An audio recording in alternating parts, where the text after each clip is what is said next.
Sebenarnya kalau dibilang Ratu tuh kayaknya 10 film gitu ya thriller. Ini baru film kedua sih thriller. Karena Cegil adalah power. Mohon perhatian. Eits, sebelum nonton, subscribe dan nyalain loncengnya. Biar makin asik. Selamat nonton. Hai Sobat 21, gue Nanda. Sekarang seneng banget hari ini udah bareng sama cast dari film Sehidup Semati. Halo. Ada Kak Laura Basuki sebagai apa Kak di sini? Renata. Oke, kalau Asmara? Asmara. Oh, sebagai Asmara? Iya, Asmara sebagai Asmara, tapi beda dong. Oh, beda. Karakternya beda. Oke, pertanyaan pertama.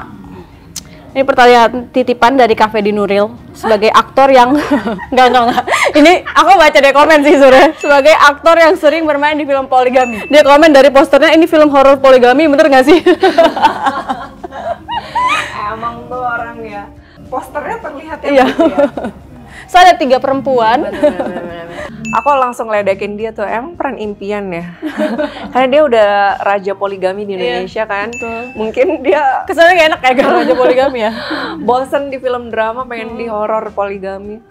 Tapi sebenarnya memang ini ada terjadi perselingkuhan di kisah ini. Terus genrenya juga memang horror thriller. Tapi seperti apakah ceritanya aku nggak bisa spill terlalu banyak sih. Iya. Oke, nggak apa-apa, kita simpen aja. Biar penasaran. Gimana pendapat Kak Laura? Ada yang komen soal Laura Basuki Ratu Psychological Thriller nih sekarang gitu. Sebenarnya kalau dibilang Ratu tuh kayaknya 10 film gitu ya thriller. Ini baru film kedua sih thriller. Drama aku masih lebih banyak. Harusnya kalau dibilang Ratu, aku Ratu drama ya. Tapi mungkin karena deketan kali ya filmnya. Iya. Cuman memang beda sih kalau yang sebelumnya itu suspense thriller, kalau yang sekarang tuh horror thriller. Jadi semoga bisa memberikan sajian ketegangan yang berbeda lagi gitu di awal tahun 2024. Bakal apa pokoknya? For Laura Basuki. Di sini.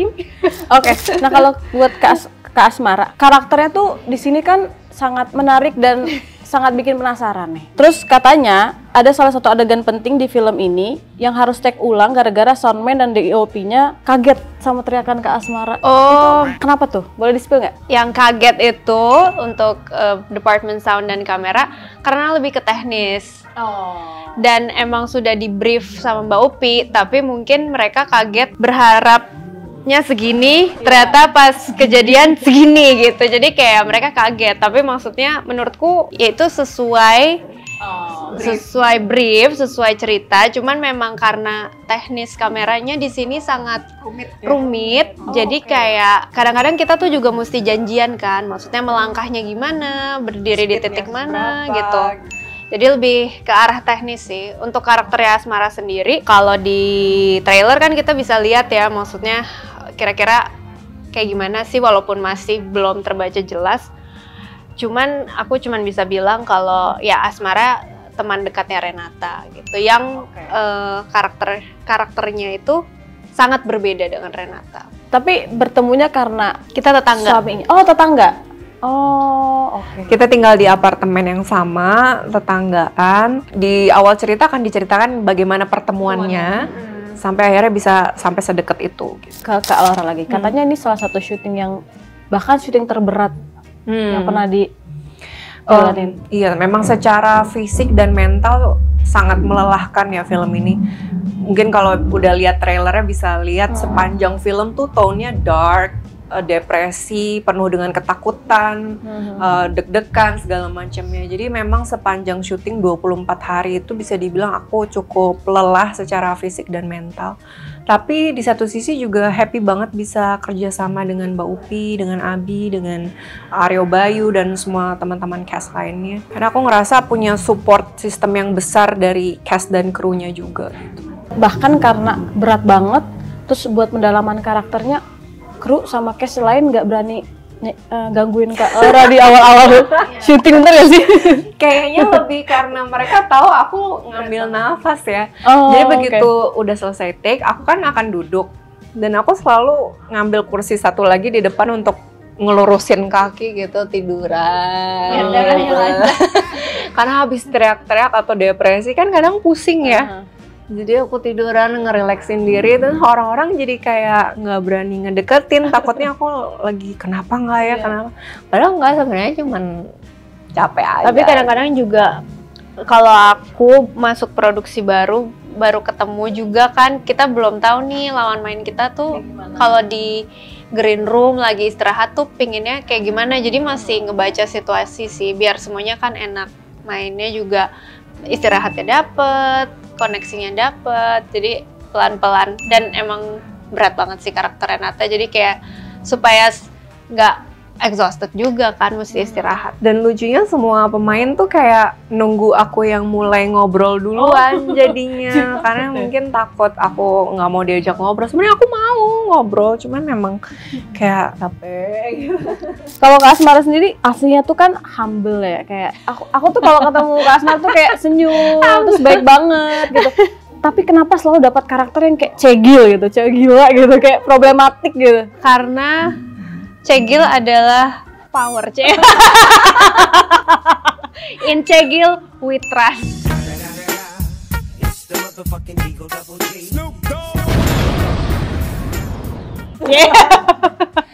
Ya semua cewek dasarnya Cegil.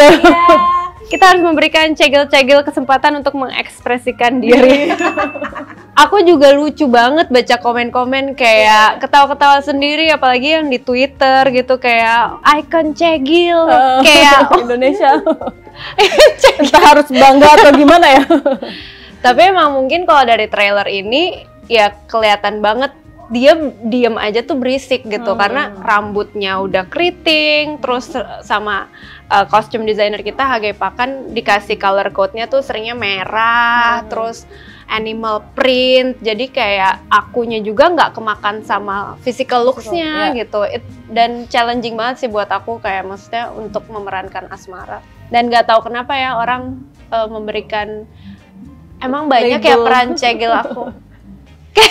Kayak maksudnya tuh karakternya tuh apa ya? Tokohnya tuh berkarakter banget kayak. Berarti tapi kamu yang berhasil kan Cegil sampai nempel itu kayak tatapan tajam yang kayak misterius gitu. pada aslinya sweet banget Iya ya. makanya. Tapi cocok gitu. Jadi Sama sih kayak Aryo Bayu juga, itu kan dia sweet banget ya. Tapi dapat peran yang di sini benar-benar bertolak belakang banget. Sampai ada yang komen Aryo Bayu calon-calon karakter red flag ya katanya. Iya, padahal aslinya baik banget. Iya, Jadi begitu one of the sweetest man ever. Bener. Begitu Gentleman. kelar take, dia kayak ngerasa bersalah. Oh iya. Dia selalu checking gitu Iya. kan, are you okay, are you okay? Gitu. you're okay gitu. Tapi begitu take gitu. Karena nggak ada orang yang salah paham sama Kak Asmara. Itu lumayan sering sih, kayak lah ternyata orangnya kayak gini. Jadi kayak tidak sesuai ekspektasi. Makanya kayak kalau Atau biasanya ngira aku orangnya kayak horor banget, klinik Iya sih, banget bener-bener. gitu. Terus kayak mereka ketemu kayak, ya kok Ceria, gini sih iya. ya? Kayak kecewa ya mereka. Kok nggak mistis? Aku banyak dapat bocoran ya dari kru. Katanya kalau Laura juga awal-awal karena langsung syuting adegan berat jatuh dan sempet oh iya. itu gimana boleh bener-bener diceritain? ya? Hari pertama syuting, scene pertama itu udah adegan berat gitu. Terus kalau aku pikir-pikir memang di skrip nggak ada adegan ringan sih, kayaknya semuanya berat. Jadi itu udah teringan yang ada. Aku lumayan lelah di sini karena harus bekerja sama dengan kameramennya juga. DOP-nya itu punya kamera works yang cukup unik dan berbeda di film ini. Jadi ada satu adegan itu harus take sampai 8 kali. Karena kamera digantung di atas, terus dia bisa glide depan ke belakang, muter, mundur, jadi ngikutin aku lari-lari di lorong. Karena udah take ke-7, aku capek banget. Adegannya sambil nangis, mata tuh blur gitu. Karena udah nangis terus kan, matanya blur, nggak terlalu jelas. Pas lari kakiku nabrak pintu, jeblak, jatuh kena dagu gini. Jadi hari pertama udah lebam nih dagu. Belum apa-apa. Belum apa-apa. Belum di KDRT. Sepanjang film memang mukanya lebam kan. Jadi kayak ya udah untung lebamnya di sini jadi nggak gitu kelihatan. Itu karena memang sulit banget ngejar fokusnya, kameranya kan gerak terus ya. Jadi aku mesti nyesuaiin speed larinya, mundurnya juga harus ngitung di kepala. misalnya detik kelima baru muter gitu. Jadi itu yang bikin lumayan blur lah hari itu. Berarti sebenarnya beratnya tuh nggak secara emosional doang, tapi teknis Fisik juga, juga. iya, karena teknisnya lumayan rumit. Tetap mesti kontrol ya, kayak Mesti maksudnya kontrol. sedalam-dalamnya kita masuk ke karakter tetap kayak ngitung 1, Iya, 2, benar. nggak boleh hilang gitu. Iya. Tapi aku mau nyampein respon dari komentar netizen aja sih. Tapi kalau orang nggak apa-apa kan? Pasti mereka kayak tahu kalau orang jatuh sih, orang tahu kan gitu. Nggak apa-apa, DOP-nya langsung ngerasa bersalah banget. Iya pasti sih semua se-Indonesia langsung merasa bersalah. Terus Kak Asmara nih katanya aku dapat bocoran banyak banget sih. Katanya bocoran dari mana sih? bagus kan? Kita sama tim Star Vision. Katanya Kak Asmara suka banget makan pedes sampai di lokasi syuting nungguin cabe sampai makannya dingin, bener nggak? Apa ya? Aku makan apa ya? Ketoprak apa-apa gitu. Aku lupa. Saat Sate yang jadi Kak Laura tuh tetap sering jajan walaupun dia nggak nafsu makan. Jadi kita ini yang makan. Terus habis itu ya aku emang suka pedes sih gitu. Jadi kadang-kadang selalu mesti nungguin gitu. oh. Sesuka apa Kak sama pedes? Suka normal kali ya. Kirain sampai yang harus Kalau ada ya aku mau, tapi kalau nggak ada bukan yang kayak nggak mau makan juga. Suka tapi fleksibel. Berarti salah nih. Kak Laura sama Kak Asmara tuh salah satu yang dicintai lah sama followers se-Indonesia gitu. Iya. Seberpengaruh apa sih itu di hidup kalian gitu? Maksudnya terutama Kak Laura yang kayak di Twitter pasti ada kayak, ya nggak sih Kak?